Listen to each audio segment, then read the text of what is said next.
Okay, everyone, welcome to the Dynamic Leaders Podcast. I have Jamie back here with me. Jamie, what are we calling these? Is it the Jamie-Colin chat? Is that what you had put for the image that you'd made? That was the very creative title that I came up with so far. Maybe we'll come up with something better in the future, but for now, I guess we're going with that. These are all kind of centered around entrepreneurship and discussing that journey with you, but I haven't come up with anything yet, so stay tuned. Yeah, well, I like it. I just wanted to make sure I was getting it correct. And so we're, like you said, going to be doing this episode is going to be like pretty entrepreneurial focused. Jamie came up with a really great idea for some of these episodes where we could talk a little bit more entrepreneurial versus how we talk mostly about leadership and culture in most of our episodes with our guests and so on. So I think Jamie's got a really cool concept here, and I'm going to let her take over in just a second, but just wanted to let you know that this episode and at least a few episodes that we're going to be doing after that are going to be part of this like little mini series that we're doing here. So Jamie, take it away. Thanks so much. Yeah, and I think the chat kind of works. So I wanted to just sound like we're having a conversation. That's a big part of why I decided to join the Academy, was because I wanted to learn from you. So this is kind of just our normal conversations, but now recorded. So one of the questions I had for you that I thought would be a kind of a good starting point besides just our year in review is talking about learning how to start your own business, but also diving into mentorship and how you find mentors specifically. And I think that extends far beyond just entrepreneurship, whether you're, in a certain career path or you're a student athlete. I think finding mentors is so valuable. And I think it's kind of something people talk about being important, but they don't explain how do you find them, or what is it like to reach out to them, or how do you set expectations and things like that. Yeah. Loaded question to start. we do the hard what I'm gonna be asking. So Colin has no idea when we sit down to record this. He has no warning, so this is kind of off the cuff for anyone listening. Yeah, it's better this way. Like you said, it's just a regular chat, just like if we were talking not recorded. And so I'm going to answer the second part of the question first, the mentorship part, and then I'll go back to talking about like starting a business and things like that. Mentorship, to your point, was something that I was interested in before I started my own business, and I know a lot of people are interested in like within their own industry, their line of work, etc. And it's definitely a very hard thing to figure out, like how to find a mentor. And it's even difficult, I think, to figure out how to best be a mentor of a mentee. And so I'll talk a little bit about both sides because I've done both before. I'll talk about the mentor side first, I guess, because I have less experience there. When somebody reaches out to me for advice, I'll skip over the part where what I'll talk about when I'm trying to look for a mentor, because I'll be giving away secrets, I guess. But if we were having a meeting right now and you were my mentee and I was your mentor, I'm coming into this conversation with specific items that I want to talk about with you based on what it is that you're looking for. And that seems like very simple. But a lot of times, like whether it's a formal mentor relationship or whether it's like a one-on-one manager relationship with an employee, like so often you just end up sitting on a Zoom call or sitting on a call and talking about nothing. And like, it's great to catch up and talk about your personal life and build meaningful relationships in that way. But you also want to make sure that because time is so valuable, you want to make sure you're bringing that value to the person who reached out to you, because as we'll talk about in a minute, it's not very easy to reach out to somebody that you may look up to or that you want to get advice from, etc. And so I come to that, and I always ask my mentees to also come with questions, additional questions from maybe the first conversation that we have. I usually try to have like just an exploratory or discovery call, like we call it when we're doing our sales process with the Academy, before we like formally or informally enter into a mentorship agreement, because I want to make sure that If it's a one-time thing, that's fine. Like a lot of times that's what it ends up being. Like they just have very specific questions about one thing and we get through it in one session and then I never hear from them again. And in some ways it makes me sad, but in other ways, like, again, I don't want to just waste their time just to be like, oh, I have 7 mentees that I'm working with right now. Like that doesn't matter to me.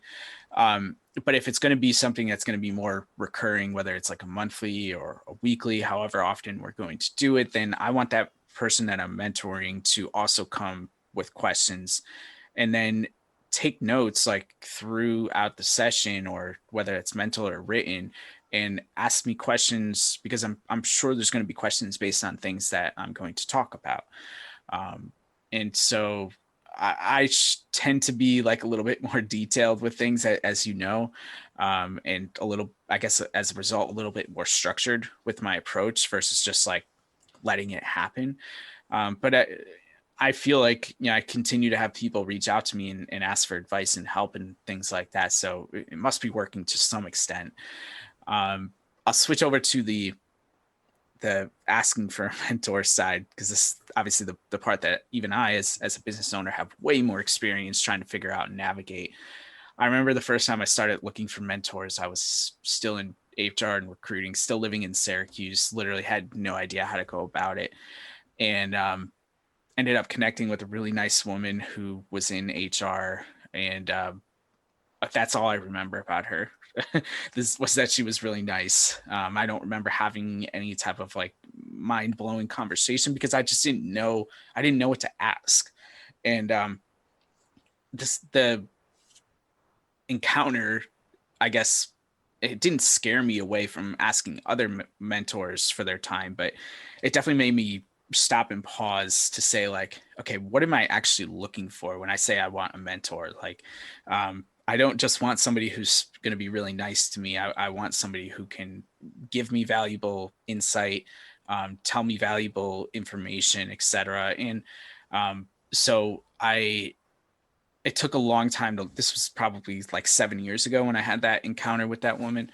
And I didn't really start getting, mentors that were meaningful until about like 2 years ago. So there's like a 3, 4, 5 year gap between like when I actually start to get something out of a relationship like that. It's very hard to ask people, especially people that you look up to, for their time. And a lot of times it ends up being free time, for lack of a better phrase. Like you don't pay them money. But what you do is you validate their expertise in things. So like when you're afraid to reach out to somebody because you don't have a budget to pay for mentorship, a lot of times mentors will do it for free because it feels good for them. Like it feels good for people to be an expert on a subject. So it's a good feeling for the mentor. That's something that you can give back as a mentor, and as a mentee. You making that person feel good is something that you're giving them as well. So that's how the relationship kind of works if there isn't money involved in the transaction. Again, I try to be as very like direct about what I'm looking for. So I've had 3 pretty big mentors over the past 2 years, and they've all been different like capacities in my life. One was very business focused. So like business ideas, working through challenges, especially during COVID, etc. One was very industry specific. So learning about like leadership in the athletic space, and learning about it from somebody who had like 40 years of experience, not just in sports, but also at a military level.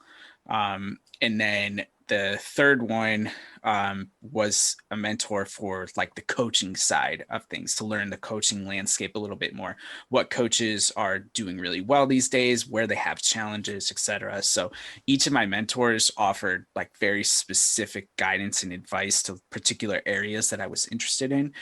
And very rarely would we venture off talking about those topics in conversations. And we would meet different, most times I recommend like once a month, especially if it's a free thing. Like I don't want to be sucking up all their time when they could be with their team or building their own business, etc.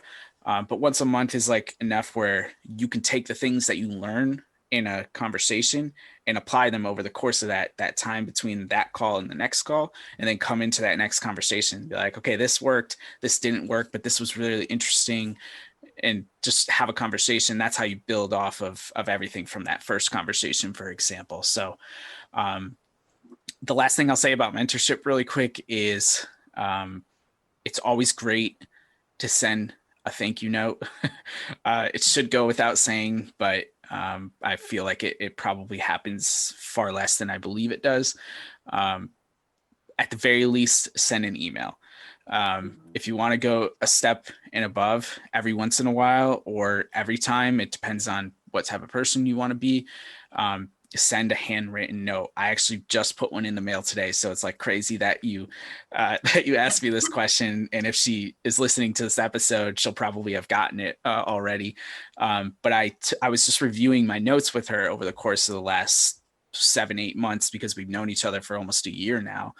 And I was like, wow, this is some of the things like where I needed reminders, and I was glad that I looked at it again in that sense. Some of the things were just like sharpening my mind again, but I came out of reviewing those notes feeling as energized as I did, or as I do when I do a mentoring session with her.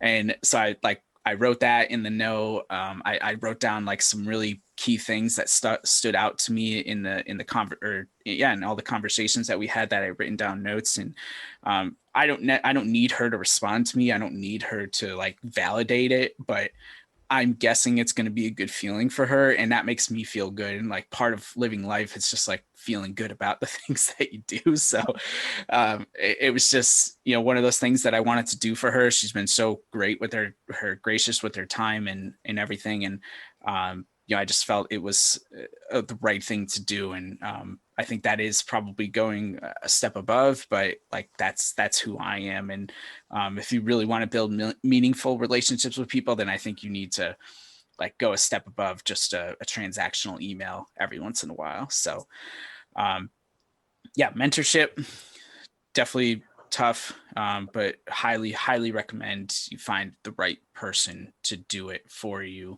if you can do it. The entrepreneurial side, I'll be brief on this, and I could definitely answer specific questions if you want. When I was starting my business, I had literally like the smallest amount of education you could think of on how to do it. I think I read one book. I read one book and maybe had like 2 conversations with people via LinkedIn, and was like, all right, I'll do it. Pretty much everything I've learned from an entrepreneurial standpoint has been on my own, but also, again, having conversations with other business leaders and business owners and things like that. So, but I don't know that. I think like the not just the trial and error, but asking people for feedback is what has sped up my growth path as a business owner and as a business leader. So that's the part I wanted to make sure that I talk about, is the feedback, like asking people for feedback.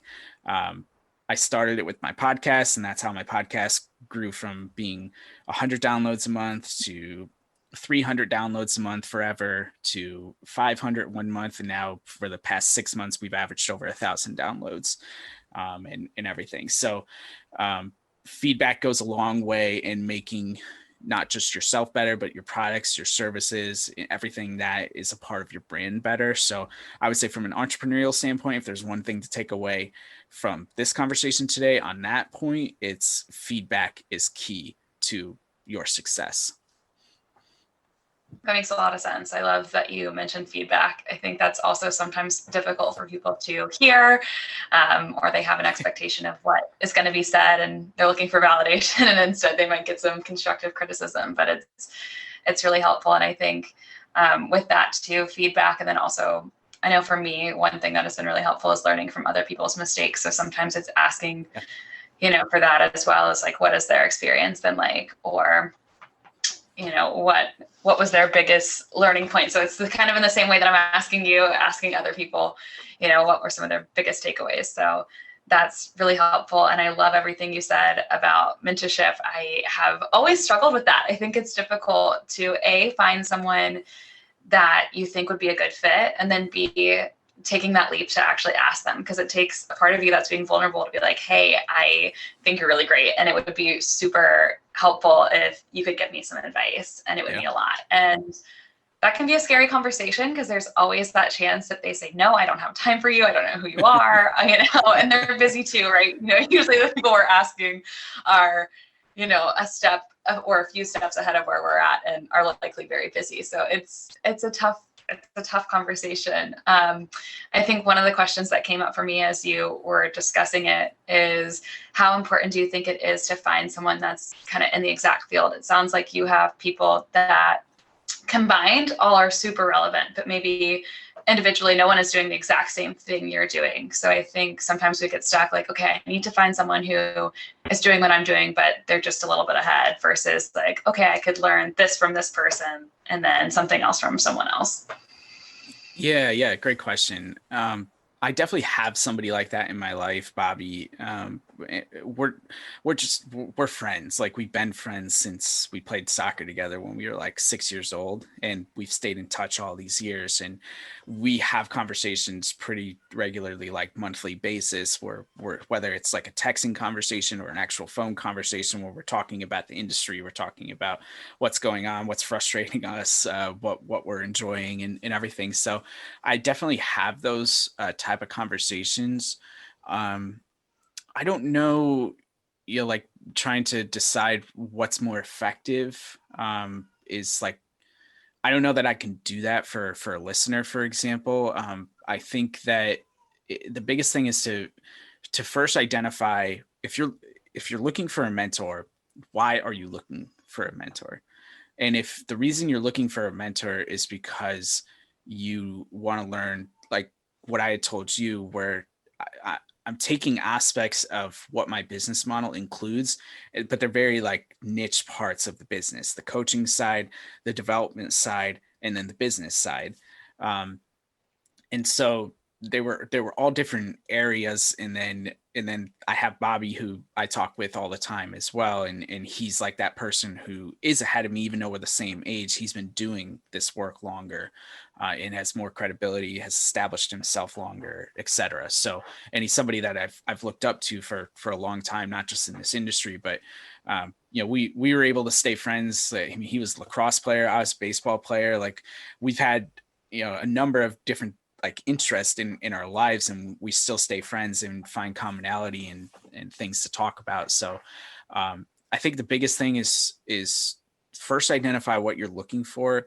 And if you can, like, it's hard for me to know if well, like, take a general, like, marketing, for example. And you want to get better with your email marketing. You could learn email marketing from somebody who is in the tech industry, or somebody who is in insurance, or somebody who is in sports. As long as they're good at it, like the specific part that you're looking for, the email, it doesn't matter the industry necessarily, because I think I heard you say that in the question, like, should we stay industry specific? So you can definitely bounce around industries for like a very specific skill set like that.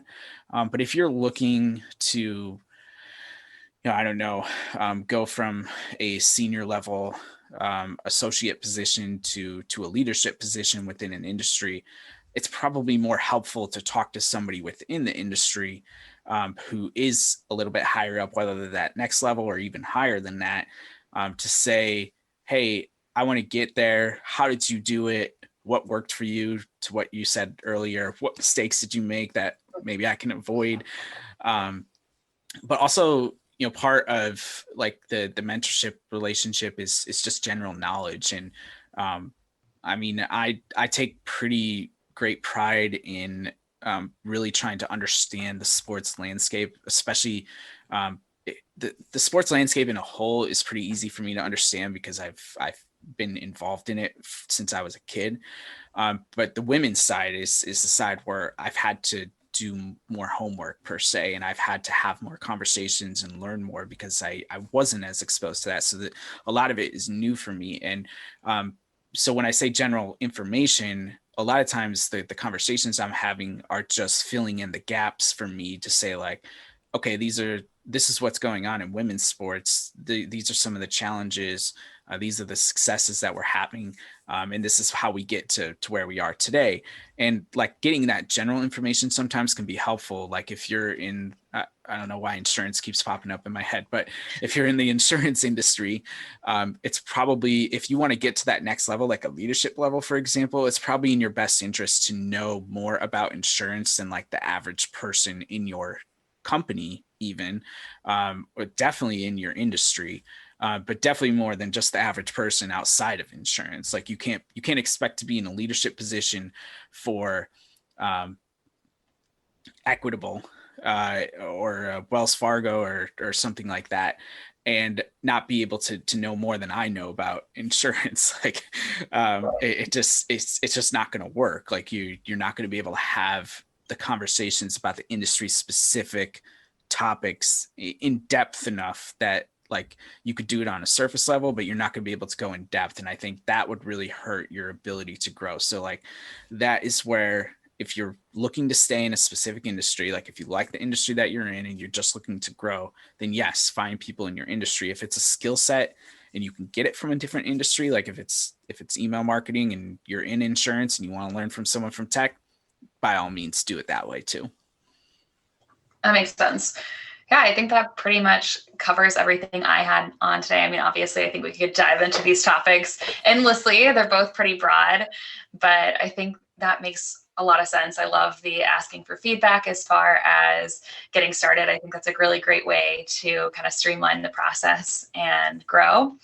And then as far as mentorship, I love what you said about being specific. And I think that kind of ties into you saying you've got to first know what you want. So I think that kind of helps you be straightforward when you do initiate those conversations to ask for mentorship. So thank you so much. I really think that was so helpful. I know for me, I'm like feeling very inspired to be like, okay, there's been a few people I've meant to reach out to find a mentor, and I haven't done it because it does, I don't know why, but to me, it seems like kind of an intimidating conversation, especially with specific people. So I love what you had to say. I think that's super helpful. And I guess, you know, if anyone's listening and has more questions and wants us to dive in on anything, obviously feel free to share that.